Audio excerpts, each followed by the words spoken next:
Assalamualaikum warahmatullahi wabarakatuh. Marilah kita di saat bulan Dzulhijjah, di mana banyak orang yang berkorban, marilah bagi orang yang mampu kita berkorban, karena berkorban adalah perintah Allah Subhanahu wa Ta'ala di dalam surat Al-Kautsar. Imam Muslim meriwayatkan dari Anas radhiyallahu anhu bahwa dia mengatakan Nabi Shallallahu Alaihi Wasallam tidur ringan, kemudian bangun, lalu mengangkat kepalanya seraya bersenyum. Seseorang bertanya kepada beliau, "Kenapa Tuhan tertawa ya Rasulullah?" Jawab Rasul Shallallahu Alaihi Wasallam, "Telah turun kepadaku tadi, yakni belum lama ini, sebuah surat. Lalu Rasulullah Shallallahu Alaihi Wasallam membacakan kepada kami, Inna a'tainaka al-kautsar, fasholli li rabbika wanhar, inna syani'aka huwal abtar." Sesungguhnya kami telah memberikan kepadamu nikmat yang banyak, maka dirikanlah sholat karena Tuhanmu, dan berkorbanlah, sesungguhnya orang yang membenci kamu dialah yang terputus. Jadi marilah sesuai dengan ayat tersebut di atas, maka kita dirikanlah sholat karena itu adalah perintah Allah Subhanahu wa Ta'ala, dikarenakan kita sudah diberi nikmat yang banyak.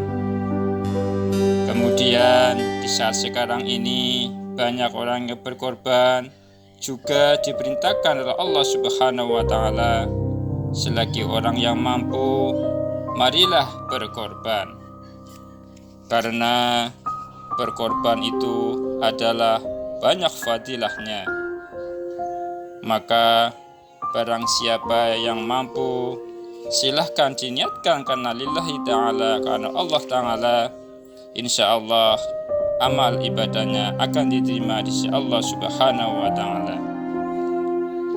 Dari Ali radhiyallahu anhu, barang siapa keluar dari rumahnya untuk membeli binatang korban, maka dari setiap langkahnya dia akan mendapatkan 10 kebaikan dan dihapuskan darinya 10 keburukan, dan diangkatlah dia 10 derajat.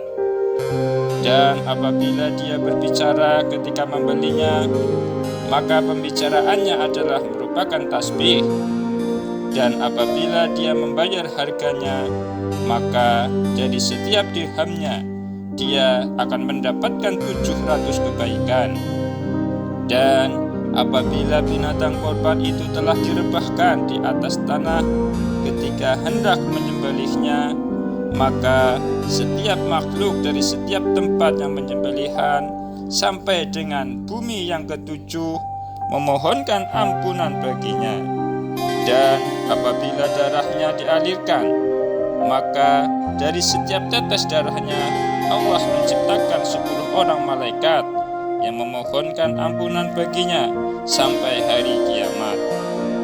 Dan apabila dagingnya dia bagi-bagikan, maka dari setiap kerat dia akan mendapatkan pahala seperti pahala membebaskan seorang hamba wanita dari keturunan Ismail alaihissalam. Itulah fadilah daripada orang yang berkorban, dan banyak sekali fadilah-fadilah yang lain. Maka kita doakan di tahun yang sekarang ini orang yang berkorban, nanti di tahun-tahun yang akan datang juga bisa tetap berkorban, ditambahkah rezeki, kemudian diberi keberkahan Allah Subhanahu wa Ta'ala. Dan di tahun sekarang ini yang masih belum bisa berkorban, maka jangan berkecil hati, karena orang yang belum berkorban kita doakan nanti di tahun yang depan bisa berkorban seperti orang-orang yang berkorban di tahun yang sekarang. Dan juga kita sebagai orang yang beriman juga akan mendapatkan pahala dari orang yang berkorban, karena kita menjalankan apa yang diperintah oleh Allah Subhanahu wa taala dan menjauhi apa yang dilarang oleh Allah Subhanahu wa taala. Hai Aisyah, lakukanlah korbanmu dan saksikanlah dia. Sesungguhnya dari tetesan darahnya yang pertama yang menetes di atas tanah, kamu akan mendapat ampunan Allah Ta'ala atas dosa-dosamu yang telah lalu. Aisyah berkata, apakah ampunan itu hanya untuk kita saja, ataukah untuk orang-orang yang beriman kepada umumnya? Maka jawab Nabi SAW, bahkan untuk kita dan untuk orang-orang yang beriman pada umumnya.